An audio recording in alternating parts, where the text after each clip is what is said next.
Hello friends, स्वागत है आपका अपने YouTube channel IT education learner पर। तो दोस्तों, हमने हमारी पिछली वीडियो में परचेज की एंट्री करनी सीखी थी। पिछली वीडियो में हमने परचेज की जीएसटी की एंट्री करनी सीखी थी। यानी कि अगर हमने अपने ही स्टेट से माल खरीदा है परंतु उस पर कोई टैक्स लगता है तो उसे बोलते हैं परचेज जीएसटी में एंट्री करना। वो हमने हमारी पिछली वीडियो में सीख ही लिया था। तो आज की वीडियो में हम परचेज एग्जेम्प्ट की एंट्री करना सीखेंगे। यानी कि ऐसी परचेज जो हमने अपने ही स्टेट से की है परंतु उस पर कोई टैक्स नहीं लगता। तो परचेज एग्जेम्प्ट की एंट्री कैसे होती है वो हम सीखते हैं। तो उससे पहले जो भी फ्रेंड्स, जो भी स्टूडेंट्स इस वीडियो को देख रहे हैं, जल्दी से इस वीडियो को लाइक, शेयर और सब्सक्राइब जरूर कर दीजिए। तो चलते हैं आज के हमारे टॉपिक की तरफ। आज का हमारा टॉपिक है परचेज एग्जेम्प्ट की एंट्री। तो सबसे पहले हम टैली ओपन करेंगे और टैली में अकाउंटिंग का जो वाउचर है वो ओपन करने के लिए जो हमने कंपनी क्रिएट की थी उसको सिलेक्ट करके हमारी जो नई विंडो ओपन हो जाती है इस तरह से कुछ गेटवे ऑफ टैली। तो वहाँ पे आप आ जाओगे। उसके बाद में आप अकाउंटिंग वाउचर पे आते हो। इसका आपको बता ही दिया था कि अकाउंटिंग वाउचर में आने के लिए आप एरो बटन का यूज़ भी कर सकते हो या फिर इसकी शॉर्टकट की है जो वी, उसको भी आप प्रेस कर सकते हो। तो हम एरो बटन से अकाउंटिंग वाउचर पर आते हैं और एंटर बटन है जो वो प्रेस करते हैं। तो उसके बाद में हमने परचेज की एंट्री करनी है। तो हमें परचेज का वाउचर ओपन करना पड़ेगा। अब हमारे सामने जो है वो एंट्री का वाउचर है जो ओपन हो गया है, परंतु ये हमारा पेमेंट का वाउचर है। हमने एंट्री परचेज की करनी है। तो परचेज का वाउचर ओपन करने के लिए आपको फंक्शन बार में दिखाई दे ही रहा होगा कि परचेज का ऑप्शन आ रहा है और इसकी शॉर्टकट की है F9। तो उसके लिए आप अपने कीबोर्ड में F9 भी प्रेस कर सकते हो और परचेज पर क्लिक भी कर सकते हो। तो परचेज का वाउचर ओपन करने के लिए हम परचेज पर क्लिक करते हैं। तो जैसे ही हम परचेज पर क्लिक करेंगे तो परचेज का वाउचर है वो ओपन हो जाएगा।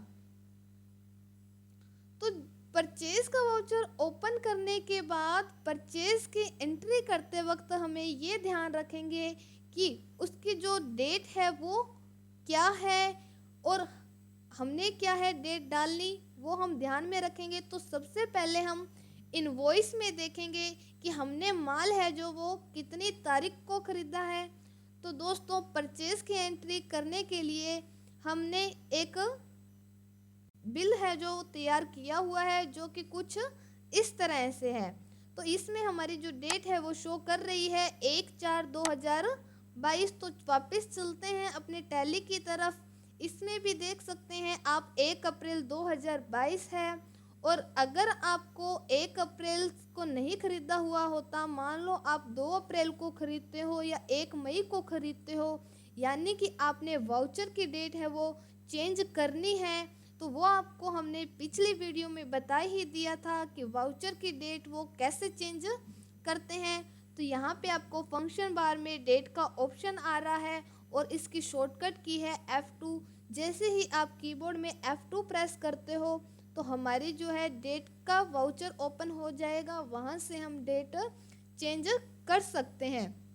तो अभी क्या है, हमें डेट चेंज करने की ज़रूरत नहीं है क्योंकि हमने माल 1 अप्रैल 2022 को ही खरीदा है। तो नेक्स्ट ऑप्शन आता है हमारा सप्लायर इनवॉइस नंबर। तो ये ही हमें बिल में भी मिलेगा कि सप्लायर इनवॉइस नंबर, यानी कि इसका इनवॉइस नंबर क्या है। तो इसका इनवॉइस नंबर जैसा कि आप देख ही सकते हैं 3 है। तो ये हम अपने सप्लायर इनवॉइस नंबर में टाइप कर देंगे। नेक्स्ट एंटर प्रेस करते हैं। एंटर प्रेस करने के बाद देखिए हमारा नेक्स्ट ऑप्शन आता है डेट का। तो यहाँ हम 1 अप्रैल 2022 ही रहने दें। तो अगला ऑप्शन आता है हमारा पार्टी अकाउंट नेम। तो यहाँ पे हम पार्टी अकाउंटेंट का जो नाम है वो ऐड करेंगे। तो ये नाम भी हम अपने बिल में चेक करेंगे कि पार्टी का नाम क्या है। पार्टी का नाम है सैमसंग कंपनी। तो यही चीज़ हम अपने परचेज की एंट्री करते वक्त यहाँ पे टाइप कर देंगे। तो दूसरा आप यहाँ पे देखिए साइड में हमारे सामने जैसे ही हम पार्टी अकाउंट नेम पे पहुँचते हैं तो हमारे सामने एक लिस्ट ओपन हो जाती है जिसमें पहले कैश ही आता था, परंतु अब हमने एक लेजर क्रिएट कर लिया था पार्टी अकाउंट का जिसमें सैमसंग कंपनी भी आ ही रहा है।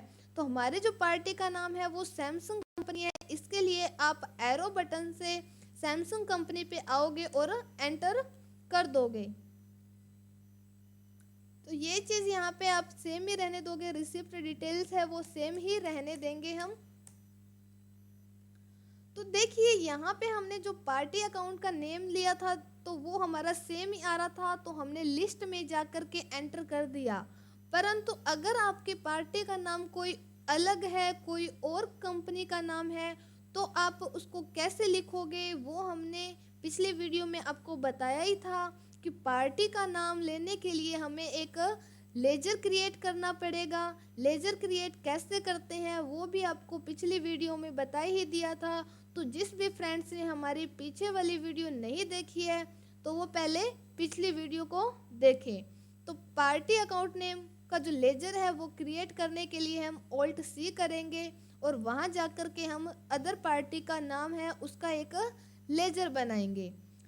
तो नेक्स्ट ऑप्शन आता है परचेज लेजर। तो इसमें हम नेम डालेंगे कि जो हमने परचेज किया है उसका एग्जेम्प्ट क्या है। तो परचेज का इसके लिए हमें एक लेजर क्रिएट करना पड़ेगा। तो यहाँ पे देखिए हमने क्या है, हमारी कोई जीएसटी नहीं लग रही है, हम जो एंट्री कर रहे हैं वो परचेज एग्जेम्प्ट में कर रहे हैं। तो यहाँ पे हम लिखेंगे नेम परचेज एग्जेम्प्ट।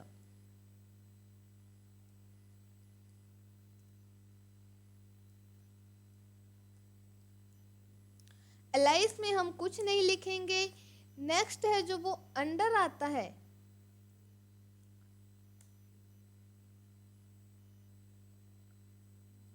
तो ये हमारे परचेज अकाउंट के अंदर आएगा। यहाँ पे भी देखिए हमारे सामने लिस्ट ऑफ ग्रुप्स की एक लिस्ट ओपन हो जाएगी। यहाँ पे आ रहा है कैपिटल अकाउंट, तो यहाँ हम अपनी मर्जी से कुछ भी नहीं डालेंगे। यहाँ पे हमारा जो आएगा परचेज अकाउंट आएगा। तो यहाँ पे आप लिख दोगे परचेज अकाउंट। नेक्स्ट आता है inventory value are affected type of ledger. तो यहाँ पे आप इसको यस रहने देंगे।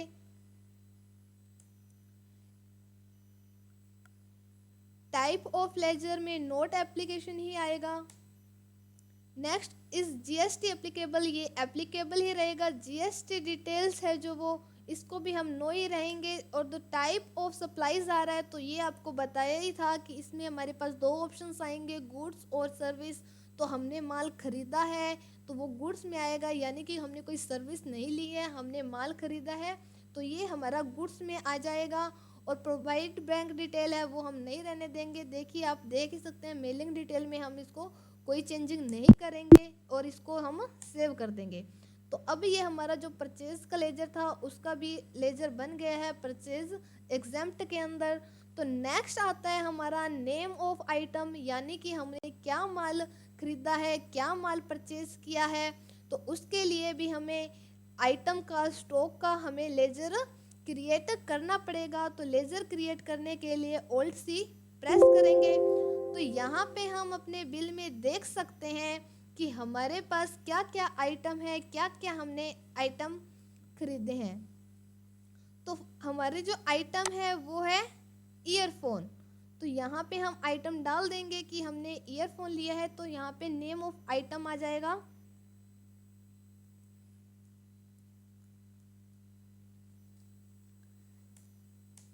नेक्स्ट जो ये एलाइस में सेम ही रहेगा, अंडर आएगा। ये देखिए अंडर भी हमारे एक आइटम, इस पे देखिए कोई टैक्स नहीं लग रहा है, तो इसको भी हमें एक लेजर में क्रिएट करना पड़ेगा। तो इसके लिए भी आप ऑल्ट सी करते हो और इस पे कोई भी आइटम पर कोई भी टैक्स नहीं लग रहा है, तो आइटम एट द रेट हम 00 कर देंगे इसको।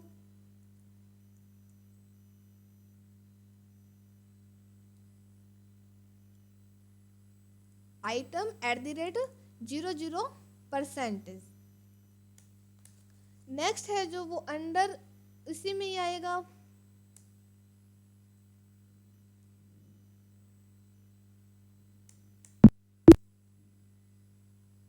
अब यूनिट्स हैं, यूनिट्स में भी देखो सिंबल्स होते हैं कि पीस वगैरह में, तो हमने यूनिट में देख सकते हो आपकी पीस का हमने लेजर है वो क्रिएट किया हुआ है। अदरवाइज आपका जो माल है वो आप देखिए यहाँ से आप देख सकते हैं कि हमारा जो माल है वो पीसेस में आ रहा है। अगर आप कोई अदर माल खरीद रहे हो जो कि आपने किसी किराना स्टोर का माल खरीदा है जो कि केजी वगैरह में है, ग्राम में है, तो यहाँ से यूनिट्स में ही आप इसका लेजर क्रिएट करेंगे, जिसके लिए आपको बताया ही है कि ऑल्ट सी से आप लेजर क्रिएट कर सकते हो। तो अभी फ़िलहाल हमारा जो माल है, हमने जो माल परचेज किया है वो पीस में है, तो यहाँ से हम पीस सेलेक्ट करके एंटर प्रेस करेंगे और जीएसटी एप्लीकेबल है वो एप्लीकेबल ही रहेंगी। जीएसटी डिटेल्स हम नहीं फिल करते, इसको नो ही रहने देंगे।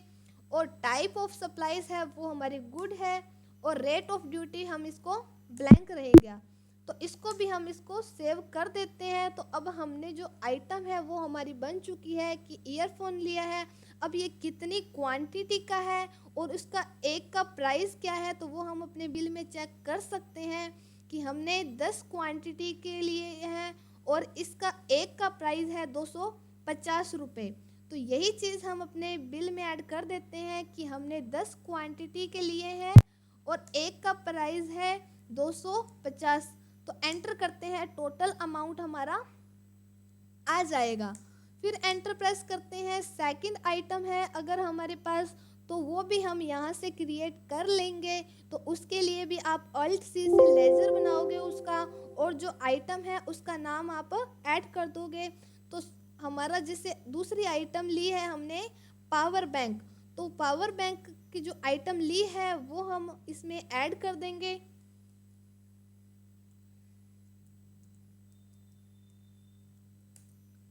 उसी तरह से इस आइटम अंडर किसके आएगा, ये प्राइमरी लिखा हुआ आ रहा है, पर इस आइटम पर भी हमारा कोई टैक्स नहीं लगा है, तो आइटम ये 00 के अंदर आएगा। और ये भी यूनिट्स हमारी पीसेस में है, तो पीसेस ही रहेगी। और जीएसटी एप्लीकेबल ही रहेगा, यहाँ हम जीएसटी डिटेल्स नो ही रहने देते हैं। ये भी हमारी गुड्स है, माल हमने खरीदा है। रेट ऑफ ड्यूटी में इसको भी हम 0 ही रहने देंगे और इसको भी हम सेव कर देंगे। तो पावर बैंक भी हमारे आइटम है वो क्रिएट हो चुका है।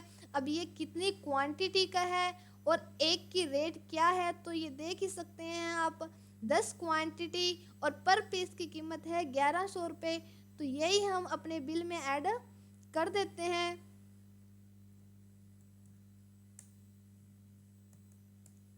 तो अब एंटर करते हैं, हमारे सामने टोटल अमाउंट आ जाएगी। अब एंटर करते हैं और इसको सेव करते हैं।